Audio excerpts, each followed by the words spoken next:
আল্লাহর বিধানকে বাদ দিয়ে দুনিয়ার কোথাও ন্যায় বিচার কখনো কায়েম হয়নি, হওয়া সম্ভব নয়। আল্লাহ সমস্ত সৃষ্টির খালেক, আমরা বাকিরা সব মাখলুক। আল্লাহ তাআলা জানেন তার কোন সৃষ্টি কোথায় কি প্রয়োজন, কি দুর্বলতা, কি তার পটেনশিয়াল রয়েছে, এটা আল্লাহর চাইতে কেউ বেশি বুঝে না। সেই আল্লাহ মানব জাতির অভিভাবক রব, তিনি যে বিধান দিয়েছেন এটা দুনিয়ার সর্বোত্তম বিধান। এই বিধান কারো কোনো ক্ষতি করতে পারে না। বলবেন এই বিধান কি শুধু মুসলমানের জন্য? আমি বলবো না। বলবেন এই বিধান কি শুধু মানুষের জন্য?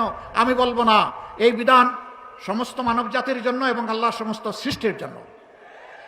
কারণ আল্লাহ তাআলা মানব জাতিকে সৃষ্টির সারা জীব হিসাবে পয়দা করেছেন একটা বড় নিয়ামত দিয়ে, এটি হচ্ছে বিবেক, ভালো মন্দ বুঝার যোগ্যতা, কোনটা ভালো কোনটা মন্দ। আর এটা বুঝিয়ে দেওয়ার জন্য আল্লাহ তাআলা যুগে যুগে নবী পয়গম্বর এবং কিতাব পাঠিয়েছেন।